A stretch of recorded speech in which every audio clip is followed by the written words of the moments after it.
الحمدللہ رب العالمین والعاقبۃ للمتقین والصلاة والسلام علی سید المرسلین اما بعد قال اللہ تبارک و تعالی فی کلامہ المجید اعوذ باللہ من الشیطان الرجیم بسم اللہ الرحمن الرحیم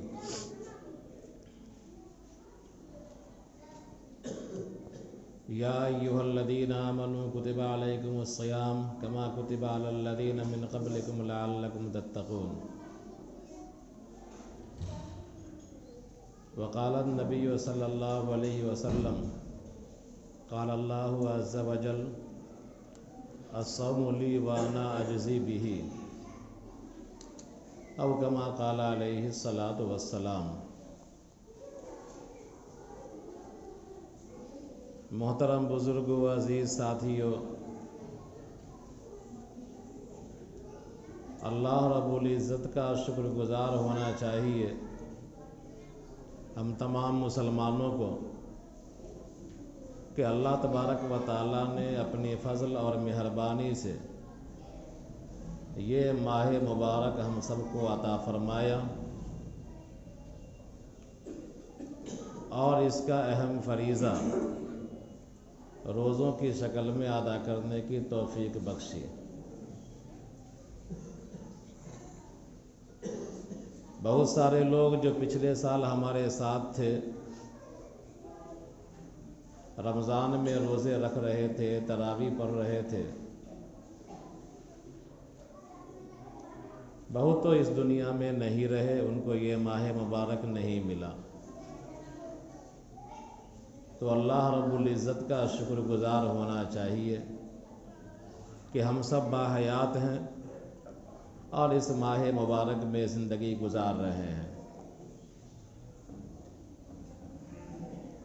بتایا گیا تھا کہ اسلام کے جو بنیادی ارکان ہیں، ان ارکان میں سے ایک رکن روزہ ہے۔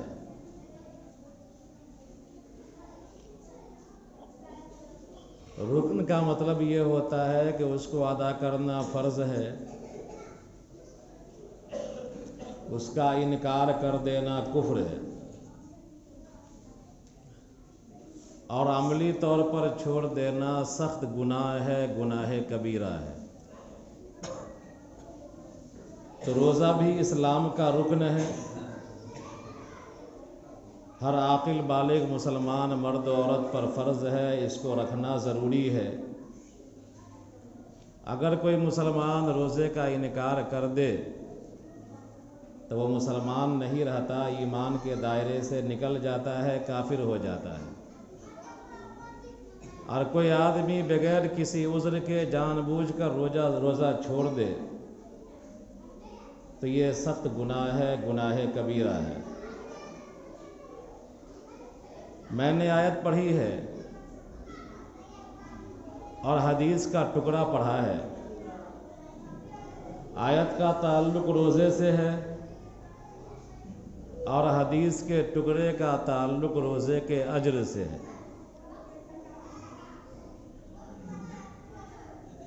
آیت دوسرے پارے کی ہے کہ اللہ تعالیٰ فرماتا ہے یا ایھا الذین آمنوا کتب علیکم الصیام کما کتب علی الذین من قبلکم لعلکم تتقون۔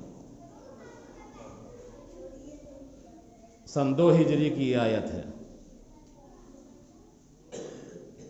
روزہ 2 ہجری میں فرض کیا گیا تھا، رمضان کا روزہ۔ تو اللہ تعالیٰ نے فرمایا کہ اے ایمان والو، تم پر روزے فرض کیے گئے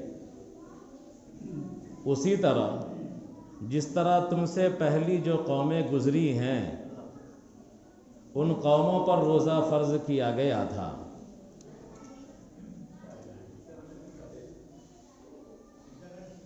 پچھلی قومیں، محدثین، مفسرین، مورخین یہ فرماتے ہیں کہ جب سے انسان دنیا میں آباد ہے تب سے چند عبادات انسان کے ساتھ لگی ہوئی ہیں۔ اس میں سے ایک نماز ہے، اور اس میں سے ایک روزہ بھی ہے۔ آدم علیہ السلام جب دنیا میں اتارے گئے اور آدم علیہ السلام سے جو چوک ہوئی تھی، جس درخت کے قریب جانے سے منع کر دیا تھا اللہ تعالیٰ نے، جنت میں اس درخت کے قریب پہنچ گئے، اس کا پھل کھا لیا، اللہ نے جنت سے اتار دیا زمین پر۔ تو مورخین لکھتے ہیں کہ آدم علیہ السلام نے کفارے کے طور پر 36 روزے رکھے تھے، ہر مہینے 3 روزہ۔ تو گویا کہ آدم علیہ السلام سال میں 36 روزہ رکھا کرتے تھے۔ اب ظاہر سی بات ہے کہ جب بابا روزہ رکھ رہے ہیں 36 روزے، تو ان کی جو نسلیں ہیں محدود دائرے میں وہ بھی روزہ رکھتی۔ نوح علیہ السلام کا زمانہ آیا تو نوح علیہ السلام نے بھی اس طرز کو اپنایا، اور نوح علیہ السلام ہر مہینے میں 3 دن روزہ رکھا کرتے تھے۔ اور وہ 3 دن کون ہوتا جس کو ہم ایام بیز کہتے ہیں، یعنی جس دن چاند مکمل رہتا ہے، 13 تاریخ، 14 تاریخ، 15ویں تاریخ، دن بھی روشن رات بھی روشن۔ تو نوح علیہ السلام ہر مہینے میں 3 دن روزہ رکھا کرتے تھے۔ آگے بڑھیے ابراہیم علیہ السلام، تو ابراہیم علیہ السلام بھی اسی طرز کو اپنائے ہوئے تھے، اور ابراہیم علیہ السلام بھی ہر مہینے میں 3 روزہ رکھا کرتے تھے، 13، 14، 15 تاریخ کو۔ آگے بڑھیے حضرت داؤد علیہ السلام، داؤد علیہ السلام پورے سال میں 182 روزہ رکھا کرتے تھے۔ صوم داؤدی بہت مشہور ہے، ایک دن روزہ رکھنا، ایک دن روزہ نہیں رکھنا، ایک دن کھانا پینا، ایک دن روزہ رکھنا، یہ صوم داؤدی کہلاتا ہے۔ تو داؤد علیہ السلام سال میں تقریباً 182 دن روزہ رکھا کرتے تھے۔ داؤد علیہ السلام کے صاحبزادے حضرت سلیمان علیہ السلام بادشاہ ہیں اور اللہ کے برگزیدہ پیغمبر ہیں۔ بڑی بادشاہت جو اللہ تعالیٰ نے عطا فرمائی، دنیا میں جیسی بادشاہت کسی کو نہیں دی، وہ سلیمان علیہ السلام ہی ہیں۔ سلیمان علیہ السلام کے بارے میں مورخین لکھتے ہیں کہ وہ ہر مہینے میں 9 روزہ رکھا کرتے تھے۔ مہینے کے شروع میں 3 روزہ، مہینے کے بیچ میں 3 روزہ، اور مہینے کے آخر میں 3 روزہ۔ موسیٰ علیہ السلام کے بارے میں ہے قرآن کریم کے اندر، رات آیت پڑھی گئی ہے تراویح میں، وَوَعَدْنَا مُوسَىٰ 30 لَيْلَةً وَأَتْمَمْنَاهَا بِعَشْرٍ فَتَمَّ مِيقَاتُ رَبِّهِ 40 لَيْلَةً، کہ موسیٰ علیہ السلام کو تورات لانے سے، تورات ملنے سے قبل ان کو حکم دیا گیا کہ کوہ طور پر جاؤ اور 40 دن بغیر کھائے پیے چلا کشی کرو، روزہ رکھو۔ پہلے 30 دن، پھر اس کے بعد 10 دن اور بڑھا دیا گیا 40 دن۔ موسیٰ علیہ السلام نے 1 مہینہ مکمل کیا، پھر 10 دن مکمل کیا، 40 دن روزہ رکھا کوہ طور پر بغیر کھائے پیے، اللہ تبارک و تعالیٰ نے تورات عطا فرمایا۔ عیسیٰ علیہ السلام کے بارے میں مورخین لکھتے ہیں کہ عیسیٰ علیہ السلام بھی سال میں 40 روزہ رکھا کرتے تھے۔ تو اللہ تبارک و تعالیٰ نے اس آیت کے اندر فرمایا کہ روزہ تمہارے لیے کوئی نیا حکم نہیں ہے، اس لیے کہ روزہ تھوڑی سخت عبادت ہے۔ صبح سے لے کر شام تک، صبح صادق سے لے کر غروب آفتاب سے قبل تک نہ کھانا ہے، نہ پینا ہے، نہ ہم بستری کرنا ہے، روزے کی نیت سے سہنا ہے، اللہ اللہ کرتے رہنا ہے، عبادات کو انجام دینا ہے، جانی مشقت ہے اس میں۔ تو یہ مت سمجھو کہ تم ہی پر یہ روزہ فرض کیا گیا، بلکہ تم سے پہلی قومیں جو گزری ہیں اور پچھلی امتیں جو گزری ہیں، ان پر بھی اللہ تبارک و تعالیٰ نے روزے مقرر کیے تھے۔ اب مقصود کیا ہے کہ روزے کے ذریعے سے تم کو تقویٰ حاصل ہو جائے، تمہارے دلوں کے اندر خوف خدا آ جائے، جس طرح روزوں کی حالت میں بہت ساری چیزوں سے تم بچتے ہو اور گناہوں سے بچتے ہو، اسی طرح پوری زندگی تم گناہوں سے بچنے والے بن جاؤ، تقوی طہارت کے ساتھ زندگی گزارنے والے بن جاؤ۔ بہرحال سن 2 ہجری میں روزہ فرض ہوا، اور شروع میں جو روزہ تھا بہت سخت تھا، کہ جیسے ہی کوئی آدمی مغرب بعد افطار کیا یا نہ کیا، اگر اس کو نیند آ گئی تو اس کا روزہ شروع ہو جایا کرتا تھا۔ اگر کوئی آدمی کھیت کھلیان سے آیا، پانی وانی پیا، اس کو اونگ آ گئی، نیند آ گئی، روزہ شروع، اگلا روزہ۔ اب ایک دفعہ کل جب سورج غروب ہوگا تو وہ افطار کر سکتا ہے۔ یہ بڑا سخت معاملہ تھا۔ شروع میں جو روزہ کا حکم دیا گیا تو ایسا ہی روزہ تھا کہ جیسے ہی رات میں آپ کو نیند آئی، اگلا روزہ شروع۔ کئی صحابی مشقت میں مبتلا ہو گئے۔ یہ امت تو بڑی پیاری امت ہے، اللہ تبارک و تعالیٰ کی چہیتی امت ہے، محبوب امت ہے۔ اللہ تعالیٰ نے اس امت سے جتنی محبت کیا ہے رسول اللہ کے صدقے میں، اتنی کسی امت سے محبت نہیں کیا ہے اللہ تعالیٰ نے۔ تو صحابہ کرام پریشانی میں مبتلا ہو گئے۔ ایک صحابی کھیت کھلیان سے آئے، گھر میں کچھ نہیں تھا کھانے کے لیے، کہا کچھ ہے افطار کے لیے؟ ٹائم ہو گیا، سورج غروب ہو گیا، کہا کچھ نہیں ہے۔ بیوی نے کہا کچھ نہیں ہے، میں کچھ انتظام کر کے لاتی ہوں۔ وہ گئی انتظام کرنے کے لیے، ادھر میاں جی کو نیند آ گئی، صحابی کو۔ روزہ شروع، کل کو انتہائی پریشان، ایک تو آج کا روزہ، کچھ کھایا پیا نہیں، اگلا روزہ شروع۔ جناب نبی کریم صلی اللہ علیہ وسلم کی بارگاہ میں پہنچ گئے اور آپ سے اپنی شکایت کی، یا کہ یا اللہ کے رسول صلی اللہ علیہ وسلم ایسے ایسے واقعات پیش آئے ہیں۔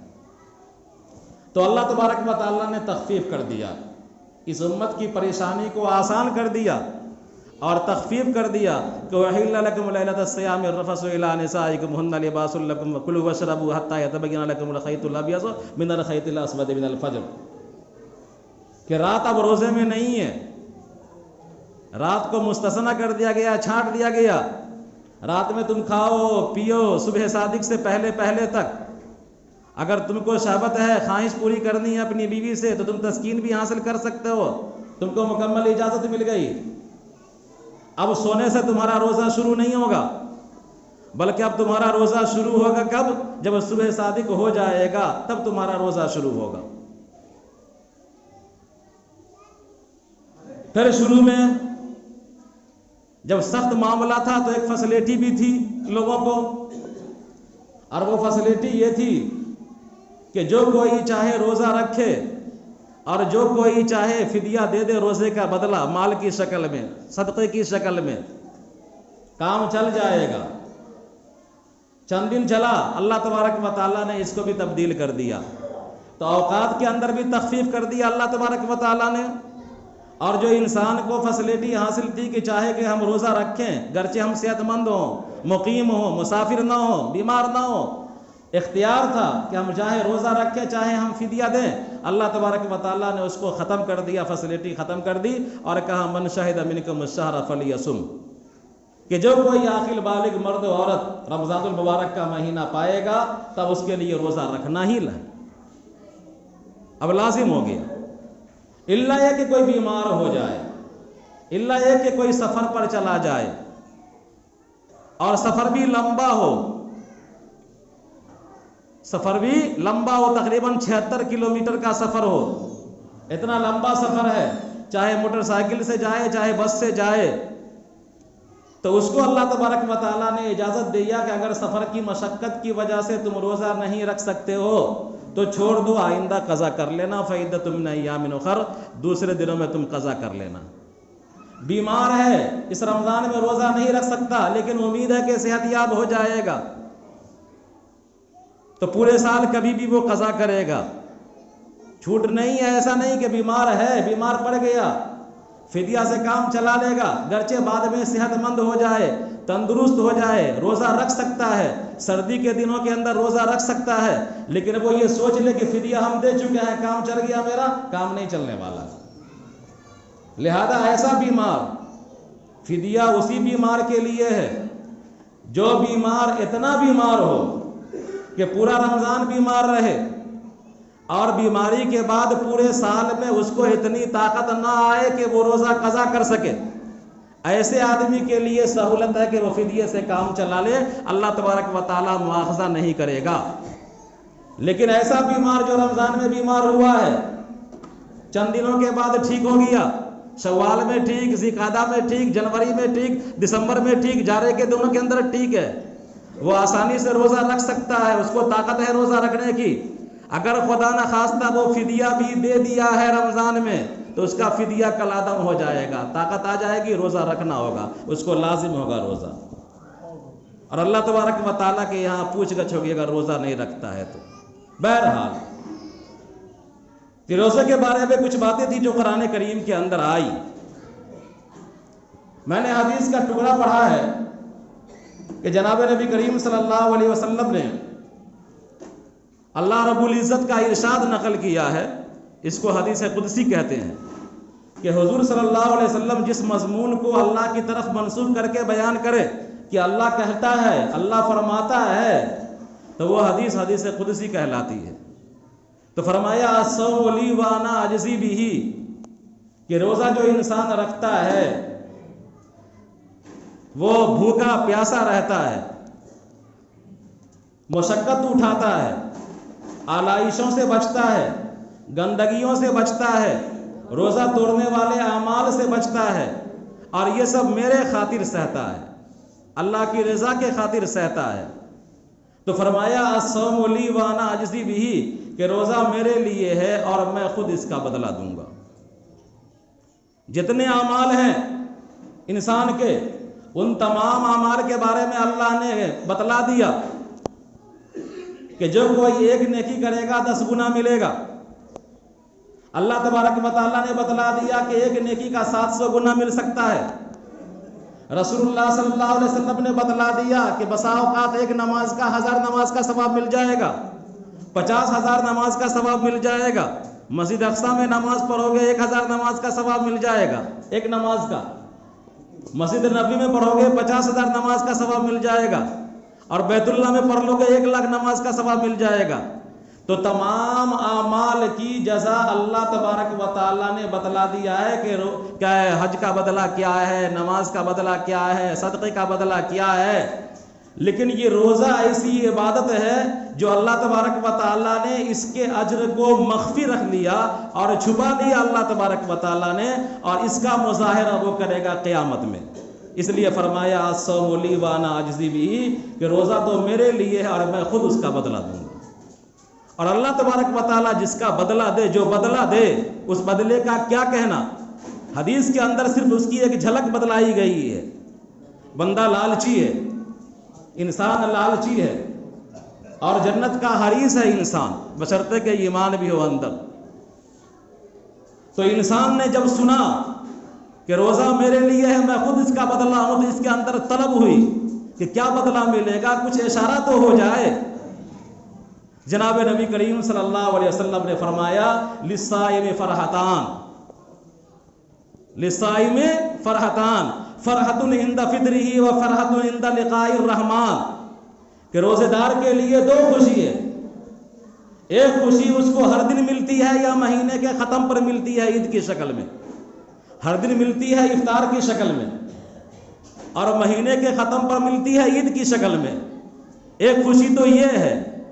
لیکن جو ہم انعام دیں گے اس کی ہلکی سی جھلک یہ ہے کہ للصائم فرحتان، فرحت عند فطرہ و فرحت عند لقاء الرحمن، کہ اس روزے دار کو جس نے میرے لیے روزہ رکھا تھا اس کو میں اپنا دیدار کراؤں گا، اللہ تبارک و تعالیٰ اپنی ملاقات کرائے گا. تو ایک خوشی تو ہر دن میسر ہے افطار کے وقت، ایک خوشی تو ہر رمضان کے ختم کے بعد عید کے دن میسر ہے، اور ایک خوشی وہ ہوگی جب رحمان کا دیدار ہوگا، اللہ تبارک و تعالیٰ دیدار کرائے گا. احادیث کے اندر آتا ہے کہ جنت کے 8 دروازے ہیں، ہر دروازہ اعمال کے ساتھ موسوم ہے.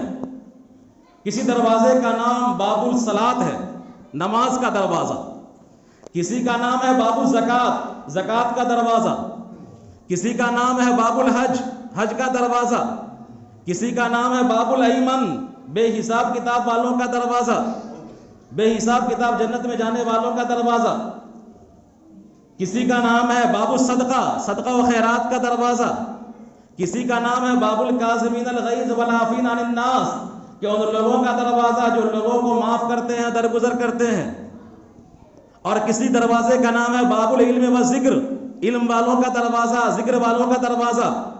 تو جو بھی اعمال ہیں ان اعمال کا بورڈ لگا ہوا ہے، جنت کے دروازے بنے ہوئے 8 دروازے، اور ان اعمال کی طرف منسوب ہے۔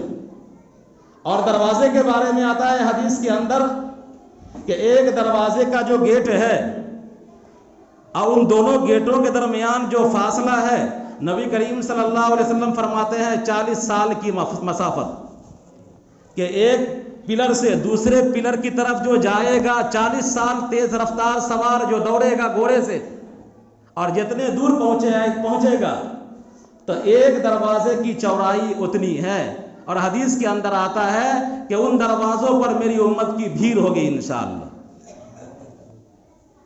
تو دیکھا آپ نے کہ جو بھی اعمال ہیں، صدقہ والا عمل اس کے نام کا دروازہ، نماز کا عمل نماز کے نام کا دروازہ، حج کا عمل حج کے نام کا دروازہ، درگزر کرنا، ایک دوسرے کو برداشت کرنا، اس کے نام کا دروازہ۔ لیکن روزے کے بارے میں باب الصوم نہیں ہے، بلکہ روزے کے بارے میں آیا باب الریان۔ اب ریان کا مطلب کیا ہے؟ ریان کے مقابلے میں عطش ہے۔ عطش کے معنی آتے ہیں پیاس، اور جو انتہائی پیاسا ہوتا ہے اس کو عربی میں کہتے ہیں عطشان۔ یعنی ایک آدمی انتہائی پیاسا ہو، پیاس سے چھٹپٹا رہا ہو، اس کو عربی میں بولا جائے گا عطشان۔ تو اللہ تبارک و تعالیٰ نے بندوں کی حالت کو دیکھا کہ بندہ میرے لیے پیاس سے تڑپ رہا ہے، گرمی کی شدت سے بے چین ہے، میرے لیے کھانا پینا تیاگے ہوا ہے، میرے لیے خرافات کو تیاگے ہوا ہے۔ تو اللہ تبارک و تعالیٰ نے اس روزے دار کے لیے جو گیٹ بنایا ہے، اس گیٹ کا نام باب الصیام نہیں رکھا بلکہ باب الریان رکھا۔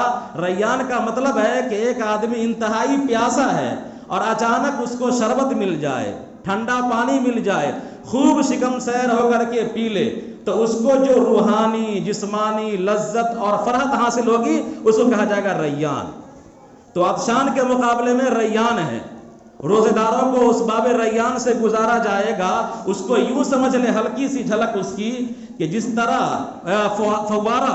فوارہ برستا ہے ہلکا ہلکا، جس سے نہ کیچڑ ہوتا ہے، ایک خنکی ہوتی ہے، نہ سردی کا احساس ہوتا ہے، نہ گرمی کا احساس ہوتا ہے، اور مشروب ٹھنڈا۔ تو ایسی حالت جو ہوتی ہے وہ حالت ہوتی ہے ریان کی، اس حالت کو ریان کہا جاتا ہے۔ تو اللہ تبارک و تعالیٰ نے اس روزے دار کے لیے جو گیٹ بنایا ہے وہ باب الریان نام رکھا ہے۔ اس ریان سے گزارا جائے گا اور اللہ تبارک و تعالیٰ اپنا دیدار کرائے گا۔ یہ کتنا بڑا انعام ہوگا۔ لہذا روزہ شوق سے رکھنا چاہیے، رغبت سے رکھنا چاہیے۔ روزہ ایک غبارے کے مانند سمجھ لیجئے۔ اپنے روزوں کو خرافات سے بچانا بھی چاہیے۔ غبارے کے اندر آپ ہوا بھرے ہوتے ہیں، بچہ غبارہ لاتا ہے، اس کو آپ بچاتے ہیں، کانٹے پر گرنے نہیں دیتے، سوئی چبھونے نہیں دیتے۔ اگر تھوڑی سی بھی سوئی چبھو جاتی ہے تو بڑا سے بڑا غبارے کا ہوا نکل جاتا ہے۔ ایسے ہی روزہ ہے، اگر آپ نے جھوٹ کا سوئی چبھو دیا، آپ نے غیبت کی سوئی چبھو دیا، آپ نے حسد کا سوئی چبھو دیا، آپ نے کینے کا سوئی چبھو دیا، آپ نے بہتان کا سوئی چبھو دیا، تو گیا آپ کا روزہ۔ ایسے روزے کی اللہ کو کوئی ضرورت نہیں۔ یہ صاف حدیث کے اندر موجود ہے۔ لہذا جس چیز کا جتنا بڑا انعام ہے اس کی حفاظت بھی اتنی ہی ضروری ہے۔ اللہ تبارک و تعالیٰ سے دعا ہے کہ اللہ تبارک و تعالیٰ ہم کو اپنے بندے کا جو شایان شان روزہ ہے، بندے کی حالت والا جو روزہ ہے، وہ روزہ رکھنے کی ہم کو توفیق عطا فرمائے، اور ایسا روزہ اور ایسی عبادت عطا فرمائے جس سے ہمارا پروردگار ہم سے خوش ہو جائے۔ ربنا تقبل منا انک انت السمیع العلیم وتب علینا انک انت التواب الرحیم۔